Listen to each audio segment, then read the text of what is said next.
Mike, you guys never trailed in this game, was tied in the last 7 or 6 minutes. How did you guys finish this thing off, get another SEC win? Converted at the foul line, got a couple stops. Emery, huge shot. Jabri, huge shot. Thought we played with confidence when the game got close a couple times. I liked our offensive level again of confidence, especially when we were struggling to put together some stops there. Arkansas just kept coming. I thought Mark down the stretch was really good, hitting shots and also getting to the rim and drawing fouls.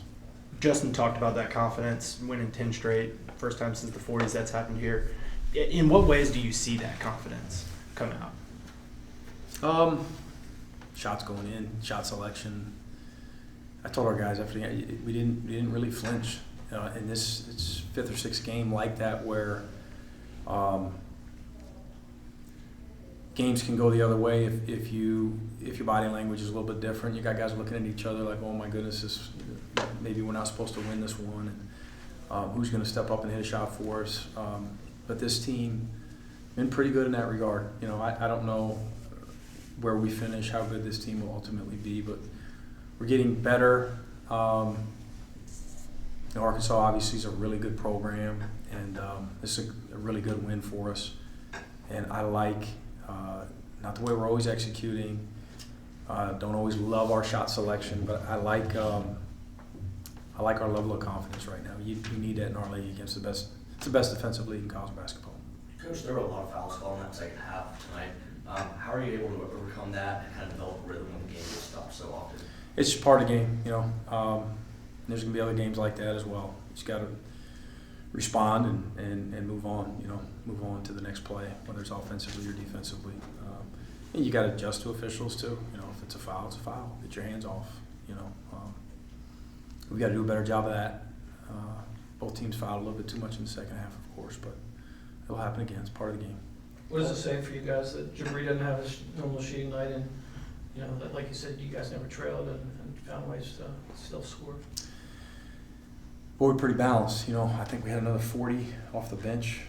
Our bench has been great with production, not only offensively but defensively. And it's another good point I should have mentioned earlier with Jabri in terms of our team's level of offensive resolve. Right, he goes one of something, whatever he wins.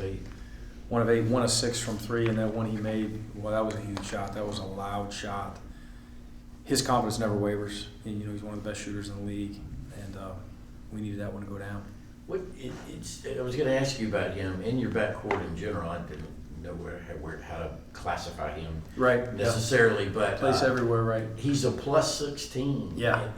Despite that, so what was he doing right? Why can he play more minutes than anybody? Why were you keeping him out there? Yeah, just he definitely played with presence defensively and on the glass, even on the offensive glass. The numbers won't show it, but he got his hands on basketballs. He's very vocal. I thought he played well outside of the way, obviously, that he shot it, but he took good ones, and as a staff, you sit there and tell yourself the law of averages will kick in, and eventually 1 or 2 are going to go for him because he's such a good shooter, and obviously the one did that helped us win the game. 25 points off of turnovers. Just how did you see y'all's defense set yourselves up on the other end of the floor? Did a good job of tracing the basketball and getting tips, collapsing at times on some of their post passes and post drives. I thought our guys played really, really hard. But I thought both teams did, and we needed every one of those turnovers. I thought they did a really good job. In fact, on a couple of turnovers where we had numbers and didn't get anything out of it, just a hard played game by both teams. Another big game for Justin. Just how have you seen him make the most of that role off the bench? Yeah, he's a starter. He's one of our best players. Him and Jabri got to be in a conversation for 2 of the most improved players in our league. Justin's playing with a high level of confidence, of course. He was terrific tonight. We've seen home court advantage play such a big factor early in SEC play. Tennessee beat Ole Miss big last week, loses to Mississippi State on the road today. Ole Miss beats Florida big at home today. How huge is it that you're getting Tennessee at home this early in the season, having a ranked team like that come in? Getting any team in our league at home is better. You know, when you're traveling this league, you hold your breath. You know, and you hope to be competitive these days in this league. So we're really fortunate, of course. The other day, played really well. We wish they were all in the steg, especially the way they showed up tonight for the late tip at 9 o'clock. Especially our student section. We're really appreciative. What are you looking for just in these next few practices, getting ready for that game against Tennessee? You know, it seems like we tip it up here in a few hours, right? Noon on Saturday. By the time I'm done with my pizza, it's going to be 12:30 a.m.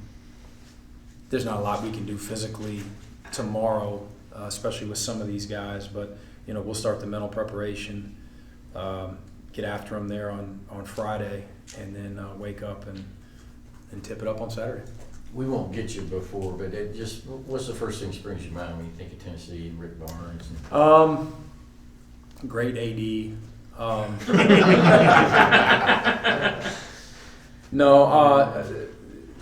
The utmost respect for what they've accomplished since he's gotten there. They're going to be extremely prepared and disciplined and tough mentally and physically. I think this current Tennessee team is just like a few that he's had that has a chance to go to a Final Four. I really do. I think this Tennessee team is really, really good, and we'll have to play our best game of the year to have a chance down the stretch. Any other questions for Mike? What would you say? I guess it's sorry. Oh yes. I guess it's known kind of when you lose, you learn from losses, right? But you guys haven't lost in 10 games. What Yeah. would you say you learned about your team over the 10 game win streak? We've learned a lot throughout the wins.